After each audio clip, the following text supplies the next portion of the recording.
Y el día de hoy vamos a estar trabajando solamente en la mitad de un pasaje, hermanos. Y solamente vamos a ver la segunda parte del versículo 2. Y yo pensaba en lo que decía el otro día el hermano Ricardo, que cuántos años nos vamos a tardar con Apocalipsis. Y sí, yo creo que sí va a ser un poquito largo, porque no quiero ir tan rápido, hermanos, para que podamos ir aprendiendo un poquito en que sea cada domingo y no lo llene de tantas ideas centrales. Dice de la siguiente manera la segunda parte del versículo 2 de Apocalipsis 4: y vi un trono colocado en el cielo y a uno sentado en el trono. Y por el momento nos vamos a quedar con este pequeño fragmento de la palabra. El título del mensaje es El Rey y su trono.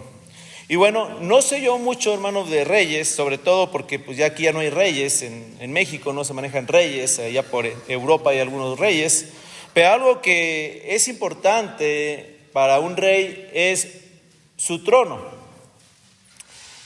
Y en la Biblia se menciona a un rey muy rico y muy poderoso. Y el rey más rico que se menciona, hablando de los israelitas, es el rey Salomón, ¿verdad? Este era un rey tan rico, para los que a lo mejor no conocen mucho de la historia de Israel, este hombre Salomón era tan rico que en 2 Corintios 9:20 dice que en los días de Salomón la plata no era apreciada. ¿Te imaginas qué tan rico era Salomón que aún la plata, que es hasta la fecha un metal pues valioso, no tan valioso como el oro, pero sí valioso, y en aquella época pues era igual muy importante, pero era tan rico Salomón que la plata ya había dejado de ser apreciada, ya como que era un metal ya no muy visto con buenos ojos, porque había tanta riqueza en el reino de Salomón. Y así como Salomón era muy rico, también era poderoso, porque había hecho tributarios a todos sus enemigos, o sea, todos los que eran sus enemigos, que los había derrotado su papá, el rey David. Ahora ellos les pagaban impuestos a ellos, al rey Salomón, y venía gente de muy lejos a ver la sabiduría de Salomón, a escuchar la sabiduría de Salomón. Y una de las cosas que tenía Salomón era un trono muy impresionante. Y 2 de Crónicas 9 dice que su trono del rey Salomón era un gran trono de marfil cubierto de oro puro. En sí el marfil es un material que es caro, es fino, pero no basta con que sea de marfil, todavía lo mandó a recubrir de oro fino. Y este trono, dice la Biblia, que tenía 6 gradas. Hagan de cuenta que era una especie como de estrado o algo alto, donde había 6 gradas, como eran, las gradas son como escalones, y en cada una de esas gradas había 2 leones de oro. Había 6 gradas, y en la silla donde él estaba también había otros 2 leones, así que era algo impresionante. Todo era de oro, todo era de oro. Cuando alguien llegaba a ese trono, se impresionaban, tanto así que la Biblia dice de esta manera: jamás fue hecho trono semejante en reino alguno. Esa es la descripción del trono del rey más poderoso de Israel. Ahora, yo desconozco si a nivel histórico haya habido otro trono más grande que este, de otra nación. No estudié esa parte, no me tomé la molestia de hacerlo porque no es el tema, pero me quedo con ese trono tan impresionante, tan grande. Ahora, el tema de hoy no es el trono del rey Salomón, pero te lo quise poner solamente como una pequeña ilustración, porque dependiendo del poder del rey es el tamaño del trono o es lo espléndido del trono. Entre más poderoso es un rey, su trono tiene que ser más grande. Ahora, el trono de Dios es importante. Y dice versículo que ese trono estaba colocado en el cielo y había uno que estaba sentado en el trono. ¿Y quién es el que estaba sentado en el trono? Bueno, el que estaba sentado en el trono es Dios el Padre. Porque de hecho la Biblia, ese mismo capítulo, si lo leen, más adelante dice que después ven al Cordero. Entonces acá, el que está en el trono es Dios el Padre.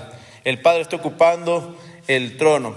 Ahora, no sé qué te viene a la mente, pero cuando yo leo de este trono, yo me recuerdo, de niño había, todavía hay, pero yo de niño lo leía, los Chick Publication. Y en esos Chicks, en varios de ellos, de hecho la imagen la busqué y la tengo, pero como ahorita no he podido hacer presentaciones, pero ya pronto voy a poner una presentación para por lo menos poner los títulos. Había un trono, así como que lo dibujan, un trono muy gigantesco, y una persona sentada que nada más se ve su silueta, no se le ve su rostro, y se dibujaban a los pecadores como casi como hormiguitas, así muy pequeños delante del trono. Eso es lo que se me viene luego a la mente cuando pienso en algo así. Ahora, por supuesto, no existe algún dibujo, alguna ilustración que pueda hacer un hombre, que pueda realmente hacer justicia a lo que es el trono de Dios. No estoy diciendo que estos dibujos sean como una especie de herejía, nada de eso, no lo veo así. Pero cuando hablamos del trono de Dios, sobre todo aquí en el libro de Apocalipsis, tengo que entender varias cosas. Y primero es que cuando hablamos del libro de Apocalipsis, hermanos, este es un libro que es un libro lleno de símbolos y figuras. Es un libro que no nos habla en términos literales en muchas cosas. Y aún en este capítulo 4 hay muchos símbolos que vamos a ir estudiando de lo que va mencionando. Pero quiero darte el día de hoy algunos principios bíblicos que nos van a ayudar a entender por qué este trono del que habla Juan no era algo físico, sino que era algo simbólico que nos va a dar enseñanza. Y lo primero que tenemos que considerar, hermanos, es lo que dijo Jesucristo en Juan 4:24. Porque Jesucristo en Juan 4:24 dice que Dios es espíritu. Y los que le adoran en espíritu y en verdad es necesario que le adoren. Así que lo primero que dice Jesús, es que Dios es espíritu y se está refiriendo al Padre. Entonces, hermanos, vamos a poner esto. Dios Padre no tiene cuerpo físico. Dios Padre no tiene un cuerpo físico, sino que dice la Biblia que Dios es espíritu. ¿Sale? Entonces aquí vamos a abrir un paréntesis y ahorita lo voy a cerrar porque quiero que entiendas esto. Aquí es donde va a entrar el misterio de la Trinidad. Y yo sé que tú estás familiarizado con esto. Mira, Juan 3:16 dice lo siguiente: Dios amó tanto al mundo que dio a su Hijo unigénito. Ahora, no sé si alguna vez te has preguntado por qué Dios envía a su Hijo, porque dice que Dios amó al mundo que envía a su Hijo. ¿Por qué Dios envía a su Hijo y por qué Dios Padre no viene Él? Mira, los padres, por lo general, siempre decimos, cuando un hijo está enfermo y está en gravedad, ¿qué decimos los padres? Ojalá me hubiera enfermado yo. Si un hijo estuviera corriendo peligro por parte de un delincuente que lo estaba apuntando con un arma y tú estás al lado, un padre, ¿qué diría? Mátame a mí y deja ir a mi hijo, ¿sí o no? Entonces, ¿por qué el Padre no vino? Bueno, la respuesta es sí, sí vino el Padre. Claro que vino el Padre. Pero el Padre viene en el Hijo. Entonces, cuando Dios se quiere manifestar en un cuerpo físico, ¿cómo se manifiesta? En la persona del Hijo. ¿Sí me entiendes? O sea, eso es como funciona la Trinidad. Cuando Dios quiso hacerse hombre, lo hace en la persona del Hijo. Y Jesucristo dijo en Juan 14:9, el que me ha visto a mí, ha visto al Padre. O sea, el Padre y el Hijo son una sola persona. Eso es la Trinidad. Pero en la persona o el ser de la Trinidad que tiene la parte física es el Hijo, no el Padre. El Padre es espíritu y Él se mantiene en espíritu. Y un espíritu es intangible, tú no lo puedes tocar. No puedes tocar un espíritu. Un espíritu por lo mismo no se necesita sentar en una silla física. Ya vamos entendiendo un poquito más. Ahora es importante que consideres la Trinidad porque sería incorrecto decir que Dios Padre murió en la cruz. Sería incorrecto decir que Dios Padre murió en la cruz, porque ¿quién fue el que murió en la cruz? Dios Hijo. Cuando tú haces una oración, ¿a quién la diriges? Bíblicamente se tiene que dirigir al Padre. No quiere decir que si alguien pide al Espíritu Santo caiga en una terrible herejía, pero hablando de orden, lo correcto, según nos enseña Jesucristo en el Padre Nuestro, es que pidamos al Padre, Padre nuestro que está en los cielos, en el nombre del Hijo, ¿no? Y todo lo que pidieras al Padre, en mi nombre, Él os dará. Y ese es un poquito hablando de la Trinidad. Y vamos a cerrar ese paréntesis que abrí acerca de la Trinidad. ¿Sale? Ya lo cerramos. Y seguimos adelante. Entonces, primera cosa, Dios es espíritu. Lo segundo, dice la Biblia que también Dios lo llena todo. Y eso lo dice Efesios. Y voy a leer el contexto. Permíteme leerlo del versículo 22, capítulo 1 de Efesios. Y sometió todas las cosas bajo sus pies y lo dio por cabeza sobre todas las cosas a la iglesia, la cual es su cuerpo, la plenitud de aquel que lo llena todo. Y aquí aquel está con A mayúscula. Aquel que lo llena todo. ¿Quién es el que lo llena todo? Dios. Dios lo llena todo. Quiere decir que Dios no se encuentra en un lugar a la vez, sino que se encuentra en todo lugar. Es otro de sus atributos que se llama la omnipresencia. Dios está en todo lugar. Pero no solamente está en todo lugar, también Isaías 57:15 dice, porque así dijo el alto y sublime, el que habita la eternidad. Así dice Isaías. Dios, el alto y sublime, habita la eternidad. ¿Qué quiere decir esto? Quiere decir que nuestro Dios está aquí en el presente, en el año 2024, pero también está en el futuro, por así decirlo, está y en el pasado. O sea, Dios está presente y trasciende al tiempo. O sea, el principio y el fin lo tiene Él, como quien dice, delante de sus ojos. No hay nada oculto en el futuro que Dios no vea. Y Dios está presente, Dios habita la eternidad. Así que nuestro Dios, número uno, es espíritu. Nuestro Dios lo llena todo. Nuestro Dios habita la eternidad. Entonces la pregunta sería, ¿por qué se habla de un trono como si fuera algo físico en Apocalipsis? Bueno, la respuesta es porque la Biblia fue escrita por hombres y para hombres en inspiración divina. ¿Dónde lo dice, hermano? Sí, lo dice en 2 de Pedro 1:21. Porque nunca la profecía fue traída por voluntad humana, sino que los santos hombres de Dios hablaron siendo inspirados por el Espíritu Santo. Así que la Biblia es de un origen 100% celestial, porque fueron inspirados por el Espíritu Santo, y al mismo tiempo es 100% escrita por hombres. ¿Por qué? Porque cada libro de la Biblia, si tú consideras los 4 evangelios, Mateo, Marcos, Lucas y Juan, aún los 3 evangelios sinópticos, que son Mateo, Marcos y Lucas, cada uno tiene un enfoque diferente dado por el escritor. Y va a plasmar parte de su contexto histórico, de dónde venía el escritor, si era hebreo o no lo era, si era israelita o no lo era. Te lo voy a ilustrar así. Vamos a decir, hermanos, que aquí en este lugar nadie sabe hablar el idioma chino mandarín. Nadie sabe hablar chino, no sé si alguien sepa hablar chino, pero vamos a suponer que nadie sabe hablar chino acá en esta congregación. Y sale de viaje a ese país, al país de la China. Creo que por aquí hay una hermanita, ¿verdad?, que anda por allá, por el país de la China, ¿verdad? Entonces llega a la China y le empiezan a hablar en chino. Y tú no sabes chino y te empiezan a hablar en chino y te empiezan a hablar muchas cosas y muy rápido. ¿Qué entenderías tú?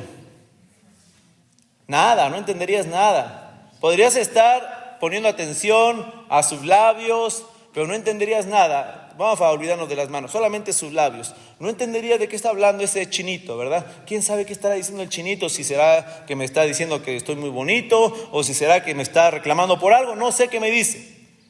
Bueno, ¿qué tendría que hacer el chino para que tú entendieras? Hablarte en español. Y en cuanto él te empieza a hablar en español, tú entenderías. Ah, ya entendí, ahora sí lo que me quiere decir el chinito. Me quiere decir que no es por aquí el camino, que es por allá, que estoy perdido. Ya entendí. Bueno, hagan de cuenta que Dios va a hablar a la humanidad en idioma hombre, porque no nos puede hablar en un idioma, vamos a decirlo, que es celestial, en su infinita sabiduría, en su infinita mente, no nos puede hablar. Y nos habla de esta forma para que nosotros podamos entender. Es por eso que en la Biblia encontramos metáforas, símiles, parábolas, antropomorfismos, hipérboles y muchas otras cosas más, que no voy a hablar de ello. Pero la Biblia está llena de todas esas cosas para que tú puedas entender a Dios. Es por eso que en algunas partes van a haber a lo mejor algunas como contradicciones, porque de repente dicen por acá que Dios no se arrepiente y por acá otro versículo dice y se arrepintió Dios de haber hecho al hombre. ¿Por qué? Bueno, tienes que entender que Dios está está transmitiendo algunas ideas y ocupa palabras para que nosotros podamos entender. Y mira, ahora, Dios habla, o aquí se habla de ese trono que está colocado en los cielos. Y respecto al trono te quiero decir algo, porque hay varios versículos que hablan del trono de Dios. Isaías dice, el cielo es mi trono y la tierra es el estrado de mis pies. Aquí vemos otra descripción diferente a la de Apocalipsis. Acá dice Isaías que todo el cielo es su trono y la tierra es donde pone los pies. Pero no es la única descripción del trono de Dios, porque Salomón en 2 de Crónicas 6:18 también dice lo siguiente: mas es verdad que Dios habitará con el hombre en la tierra. He aquí, los cielos y los cielos de los cielos no te pueden contener, cuanto menos esta casa que he edificado. Así que Apocalipsis dice que hay un trono en el cielo. Isaías dice que todo el cielo es su trono y la tierra es el estrado de los pies. Y Salomón dice que ni los cielos de los cielos lo pueden contener. Entonces, ¿quién tiene razón de los tres? Pues los tres tienen razón, pero se dan cuenta que cada uno está hablando de un aspecto de Dios, ¿sí lo van entendiendo? O sea, quiero que entiendas, con esto te estoy dando a entender que el libro de Apocalipsis va a manejar muchos símbolos y que en este momento estamos hablando del trono y el trono nos va a hablar de un aspecto de Dios, y el aspecto de Dios que nos habla el trono es de que Dios es soberano. Y bueno, creo que ya estamos en contexto, así que vamos otra vez a Apocalipsis 4:2. Y vi un trono colocado en el cielo y a uno sentado en el trono. ¿A qué apunta este pasaje? A la realeza de Dios. Un trono es para un rey. Y nos encontramos delante del trono del Rey de Reyes y del Señor de Señores, el soberano de todo lo que existe, el creador de todo y por lo cual todas las cosas subsisten. Ahora, los reyes terrenales son soberanos, pero solamente en parte, hermanos. ¿Por qué? Porque un rey terrenal solamente gobierna un país. Y le digo que en parte porque hay cosas de su país que él no puede gobernar. Por ejemplo, un rey no gobierna sobre el clima de su país. No tiene control del clima. Ni tampoco tiene control de toda la gente, porque hay personas que simplemente no están de acuerdo con él y se van a rebelar contra ese rey. Pero nuestro Dios, que está en el trono, nuestro Dios que lo llena todo, nuestro Dios que habita en la eternidad, nuestro Dios que aún dice que los cielos de los cielos no lo pueden contener, nuestro Dios es verdaderamente soberano. Él sí es verdaderamente soberano. Y me encanta cómo lo dice el salmista en el Salmo 115, versículo 3, porque dice: nuestro Dios está en los cielos y todo lo que quiso ha hecho. Esto quiere decir que no hay nada ni nadie que pueda oponerse a la voluntad de Dios.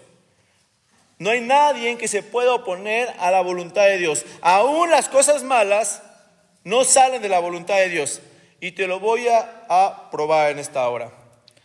Como ejemplo de ello vamos a agarrar la cruz de Cristo, o la crucifixión de Jesucristo. Porque nadie puede negar que había maldad en el corazón de los líderes religiosos cuando mandaron o pidieron que Jesucristo fuera crucificado. Porque la Biblia dice claramente que ellos tenían envidia de Jesucristo.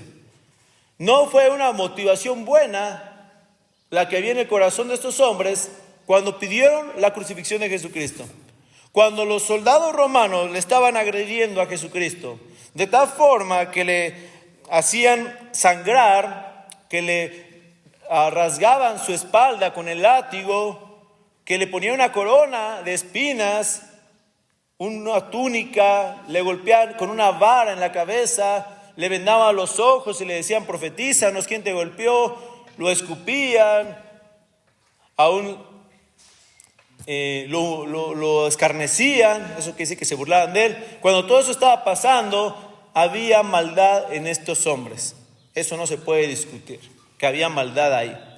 Pero tampoco podemos discutir, y lo dijo el hermano Ricardo hace un momento, que la crucifixión de Cristo no salió del control de Dios.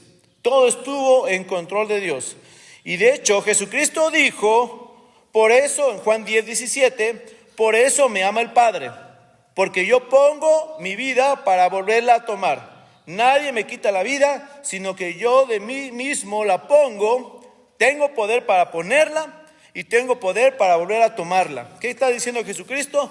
Jesucristo está diciendo, la cruz no es algo que me lo estén imponiendo a la fuerza. Yo voluntariamente lo estoy permitiendo. Nadie me está quitando mi vida, yo la estoy dando.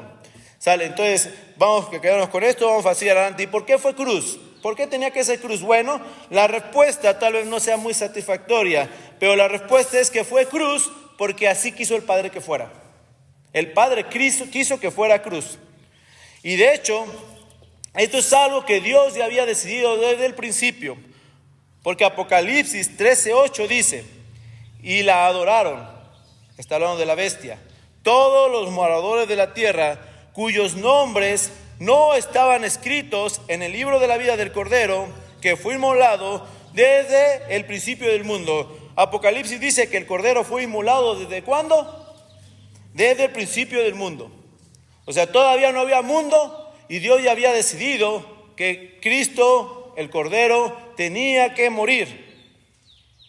Y Pedro dice, primera de Pedro 1:18, desde el contexto vamos a leer, y sabiendo que fuiste rescatado de vuestra vana manera de vivir, la cual recibiste de vuestros padres, no con cosas corruptibles como oro y plata, sino con la sangre preciosa de Cristo, como de un cordero sin mancha y sin contaminación. Y el versículo 20, ya destinado desde antes de la fundación del mundo, pero manifestado en los postreros tiempos por amor a vosotros. ¿Qué dice Pedro? Que Jesucristo ya había sido destinado desde antes de la fundación del mundo para ser aquel que iba a morir por los pecados.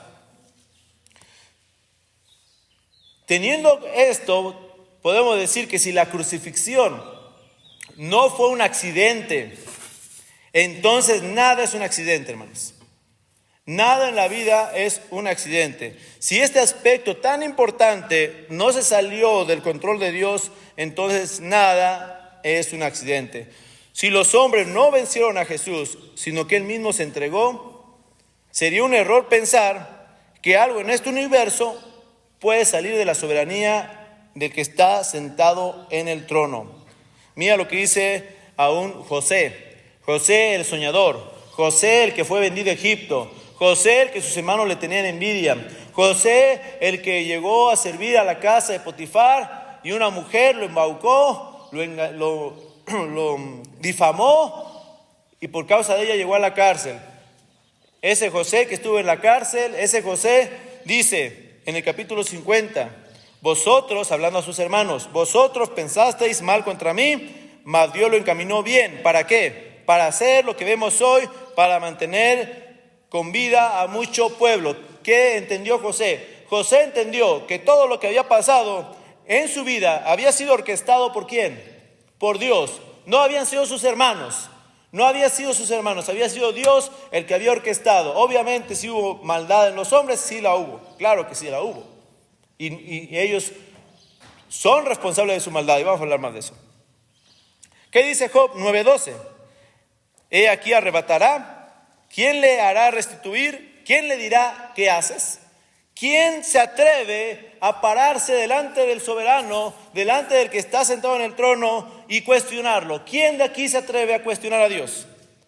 ¿Alguien tiene el valor para levantarse y cuestionar a Dios? ¿Habrá algún ser, aún entre los espíritus, que esté dispuesto a cuestionar a Dios? Cuando Apocalipsis 20:11 dice lo siguiente: y vi un gran trono blanco y al que estaba sentado en el trono, delante del cual huyeron la tierra y el cielo, y ningún lugar se encontró para ellos. Ese es nuestro Dios cuando se sienta en el trono de juicio. Un Dios del cual, figurativamente hablando, dice que la tierra y el cielo huyeron delante de él. ¿Habrá alguien que esté dispuesto a cuestionar a Dios? ¿Alguien podrá decirle a Dios, ¿por qué lo haces así? ¿Alguien altercará contra Dios? Cuando Romanos 9:20 dice: mas antes, oh hombre, ¿quién eres tú para que alterques con Dios? Dirá el vaso de barro al que lo formó: ¿por qué me has hecho así? Dios es el creador de todo. Dios es el creador de todo lo que hay. ¿Quién puede ponerse a discutir con Dios? ¿Quién puede decirle a Dios: ¿por qué hiciste así, Dios? ¿Por qué permites la maldad? ¿Por qué permites las violaciones? ¿Por qué permites los asesinatos? ¿Por qué permites los hurtos? ¿Por qué permites los abortos? ¿Por qué permites las guerras? ¿Por qué permites los genocidios? ¿Por qué haces esto, Dios? ¿Quién podrá levantarse en el trono delante del trono de Dios y decir: ¿por qué lo haces así? Pablo dice: nadie lo puede hacer. Nadie, porque dice: ¿tú quién eres para que alterques con Dios? Tú eres obra de la mano de Dios, eres barro en mano del alfarero. Nadie puede cuestionar a Dios, nadie puede discutir con Dios, y Dios no le rinde cuentas a nadie. Dios, el Padre, Dios no le rinde cuentas a nadie. Cuando Dios está en el trono, siempre está en el trono, y hace algo, Él no le rinde cuentas a nadie. Él es libre. Él no puede ser coaccionado por nada. Él hace todo lo que quiere. Él es el verdadero rey del mundo. Proverbios 21:1: como los repartimientos de las aguas, así está el corazón del rey en la mano de Jehová. A todo lo que quiere lo inclina. Aún los reyes de la tierra hacen la voluntad de Dios, porque Dios mueve sus corazones como los repartimientos de las aguas. Dios inclina el corazón de los reyes a donde Dios quiere inclinarlos. Éxodo 10:1 dice: Jehová dijo a Moisés: entra a la presencia de Faraón, porque yo, dice Dios, he endurecido su corazón y el corazón de sus siervos, para mostrar entre ellos estas mis señales, y para que cuentes a tus hijos y a tus nietos las cosas que yo hice en Egipto y mis señales que hice entre ellos, para que sepáis que yo soy Jehová. Las 10 plagas de Egipto no fue casualidad. Antes de que Moisés fuera, Dios ya le había dicho a Moisés: yo he endurecido el corazón de Faraón y él no lo va a dejar ir hasta que yo haga mis señales en Egipto. ¿Y por qué Dios quería hacer esas señales? Para que la gente supiera quién es Jehová. Así es como trabaja el Rey de todo el universo. Él mueve el corazón de los reyes. Apocalipsis 4:2 nos enseña que Dios está en el trono, que Él es soberano y lo llena todo. Ahora, solamente me voy a tomar un instante para explicarte cómo es que esto lo hace Dios. Hay algo que se llama la gracia común. Y la gracia común es la gracia que podemos o que puede disfrutar toda la creación y todos los seres humanos, aun aunque no sean cristianos. No es la gracia salvadora. Se le llama en teología la gracia común. ¿Y qué quiere decir eso? Que Dios limita la maldad de los seres humanos. ¿Por qué? Porque cada ser humano tiene la capacidad de ser un Adolfo Hitler. Cada ser humano tiene la capacidad de ser tan malo como lo fue Hitler. Cada ser humano tiene la capacidad de ser un homicida. Y yo sé que lo sabes, y si no te lo digo, tú pecas porque eres un pecador. ¿Sí me entiendes? Tú pecas porque eres un pecador y no eres un pecador porque pecas, que es muy diferente. No eres un pecador porque tú pecas, pecas porque tú eres un pecador. Y bueno, pensando en esto, vamos a imaginar, con esta mano que tengo acá, vamos a imaginar que esta es simbólicamente la mano de Dios. Y cuando una persona es mala, Dios tiene la mano y con una mano está deteniendo la maldad de esa persona. Hagan de cuenta, como voy a mover la Biblia, como si fuera la gravedad. Si yo quito mi mano, este objeto va a caer ¿hacia dónde? Hacia abajo. Entonces hagan de cuenta que así Dios está deteniendo la maldad de los seres humanos. Y cuando Dios dice que endurece el corazón de Faraón, lo único que tiene que hacer Dios es hacer lo siguiente: va a bajar su mano y automáticamente el corazón de Faraón, que está lleno de corrupción, se va a ir a pecar. ¿Sí me entiendes? O sea, no es que Dios obligó a Faraón a pecar. Eso quiero que quede claro. Dios no obligó a Faraón a pecar. No. Solamente Dios movió su mano y Faraón fue derecho a pecar. Como cuando un perrito está encerrado y abre la puerta y sale directo afuera corriendo, ¿no? Bueno, eso es así como Dios lo hace. Y Dios siempre tiene las manos limpias. Dios no es el autor del pecado. Dios no es el autor del pecado. Pero de alguna manera el pecado existe. Y la Biblia llama que eso es un misterio. Y obviamente ese misterio no sale tampoco de la soberanía de Dios. ¿Por qué? Porque aún el pecado, ya lo vimos, pecados tan crueles como golpear a Jesucristo, llevaron honra y gloria a Dios. Pecados tan crueles como crucificar al Hijo de Dios, llevaron honra y gloria a Dios. Y cada pecado lleva honra y gloria a Dios, aunque tú no lo veas en este momento. Porque tú no estás viendo el panorama completo. Porque tú lo único que ves es una pieza del rompecabezas. Pero el que tiene una mente infinita, Él sabe cómo cada cosa le lleva al final gloria a Él. Todo le hace más glorioso a Dios, aunque tú no lo entiendas. Y ya te dije, tú no puedes llegar al trono de Dios y decirle: ¿por qué, Señor? Porque Dios te va a decir: ¿tú quién eres para que te dé cuentas? ¿Por qué me preguntas a mí? ¿Por qué vienes y me cuestionas a mí? Tú eres mi criatura. Yo no tengo por qué a ti darte cuentas de por qué hago las cosas así. Dios no rinde cuentas a nadie, ni a nosotros, hermanos.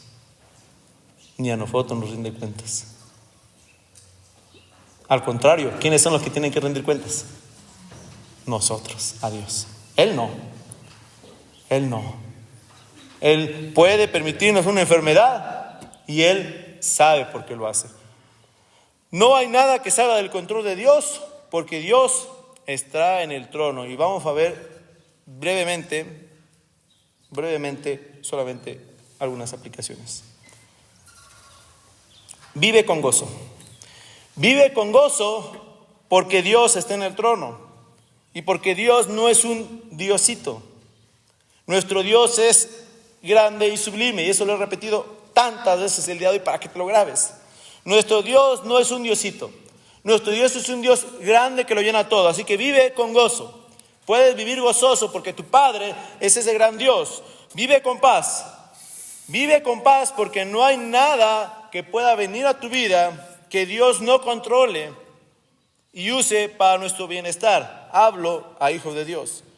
Porque Romanos 8:28, que sabemos de memoria, dice: y sabemos que a los que aman a Dios, todas las cosas ayudan a Dios. Esto es a lo que conforme a su propósito son llamados. Así que si tú eres un hijo de Dios, puedes tener la paz de que sea lo que venga el día de mañana, una enfermedad o un accidente, eso Dios lo va a ocupar para tu vida.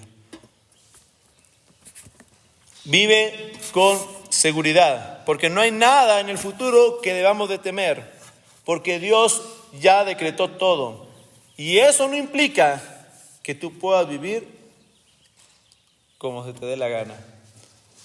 Porque alguien podría decir, bueno, si Dios ya tiene el control de todo, si Dios ya gobierna todo, y no hay nada que pueda pasar que Dios no quiera que pase, entonces, bueno, pues yo voy a vivir como se me dé la gana. Al final de cuentas, si Dios me permitió hacerlo es porque Dios estaba de acuerdo. No te equivoques, todo lo contrario, porque la cuarta aplicación es vive sometido a Dios. ¿Por qué? Porque precisamente porque Dios es el quien es, quien Él dice ser, el Padre, el Rey de todo, tú tienes que vivir sometido delante de Él.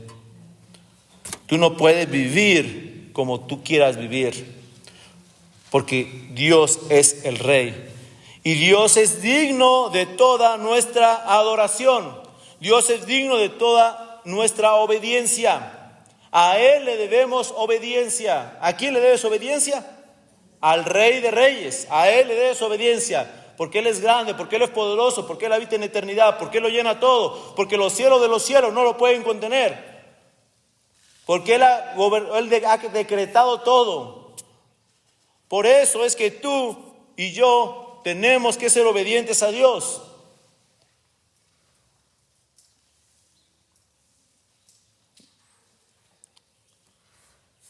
Dios no es alguien con el que tú debas jugar. Dios no es alguien al que tú debas de tomar a la ligera. Dios no es cualquier cosa. Dios no es alguien que tú puedas hipócritamente tratar de fingir que estás bien con Él cuando por dentro tú sabes que no es así, porque Dios lo está viendo todo. Dios no es alguien que tú puedas ignorar y decir, cuando yo quiera voy a buscar a Dios. Dios no es cualquier cosa. Dios es el Rey de todo el universo. Y ten cuidado, tú que me escuchas, si tú piensas que Dios está para servirte a ti, que estás muy equivocado. En su misericordia Dios nos dice, pídeme, pero nunca como si fuera nuestro sirviente o como si fuera nuestro genio de la lámpara maravillosa. Pedimos como un siervo, como un hijo pide a un señor o a un padre, humillado delante de Él y rogando, Señor, si tú quieres, ten misericordia de mí. Así es como pedimos. No pedimos ordenando ni mandando. Por eso nosotros no decretamos ni mandamos. Yo ordeno y mando a que... No, porque yo ¿cómo voy a mandarle al Rey de Reyes? No, al Rey se le suplica. Al Rey se le pide misericordia. Y nosotros vamos a pedir no en nuestro nombre. ¿En qué nombre vamos a pedir? En el nombre de su Hijo, porque dijo Jesucristo, dijo Dios Padre, este es mi Hijo amado, ¿a Él qué? A Él oíd. O sea, Jesucristo dice, Dios Padre dice, este es mi Hijo, en el que tengo yo complacencia. Y cuando nos acercamos al Padre, nos acercamos en el nombre de Jesucristo. Nos acercamos revestidos de Jesucristo. Por eso es que nos atrevemos a llegar hasta el trono de la gracia. No porque lo merezcamos, no porque seamos buenos, no porque seamos dignos, sino porque aquel que murió en la cruz es digno. Porque aquel que nos ama, nuestro Señor Jesucristo, es digno. Y Él va como nuestro abogado, dice Primera de Juan. Va en nuestra representación y sale en nuestra defensa. Pero si quitamos a Cristo de la ecuación, lo único que queda es la ira de Dios y nosotros. Y es un terrible lugar para estar. Porque tú no quieres estar delante de Dios cuando Dios esté airado, cuando Dios esté juzgando. Te aseguro que no vas a querer estar ahí. Así que si tú no tienes a Cristo como tu Señor, como tu Salvador, si tú no estás seguro de que Jesucristo es tu intercesor delante de Dios, si tú no le has entregado tu vida a Cristo, no esperes más, entrégale tu vida a Cristo, porque sin Cristo Tú no te puedes presentar delante del rey y salir librado. Estás equivocado. Si tú piensas que te puedes presentar delante del rey y dar algún argumento, dar algún pretexto, dar alguna especie de defensa válida que Dios va a escuchar, no hay nada, absolutamente nada que le interese a Dios escuchar de nuestra parte. Nada. ¿Qué le podría decir yo a Dios? Dios, te fallé, pero te fallé porque era ignorante. A Dios no le interesa eso. Dios, te fallé porque yo era débil. A Dios no le interesa eso. Lo único que puede librarnos del infierno es que Jesucristo se levante en el día del juicio y diga: Señor, yo morí por él. Yo morí por los pecados de este hombre. Tú castigaste los pecados de él en mí. Entonces el Padre va a decir: está bien, estoy satisfecho. Puedes entrar a mi gozo. Pero sin Cristo estás perdido. Así que no te atrevas a levantar la mano contra Dios. No te atrevas a tomar el nombre de Dios en vano. No seas rebelde a Dios, sino por lo contrario, ven a Dios y humíllate delante de Él. Ríndele tu vida al Rey de Reyes y al Señor de Señores, porque te digo una cosa: no hay mejor lugar para estar que ante los pies del Rey. No hay mejor lugar. Humillado delante de los pies del Rey, esa es la posición que nosotros debemos de tener como sus criaturas y aún como sus hijos. Porque dice Malaquías: el Hijo honra al Padre. El Hijo honra al Padre. Si tú dices: Dios es mi Padre, entonces hónrale, porque el Hijo honra al Padre.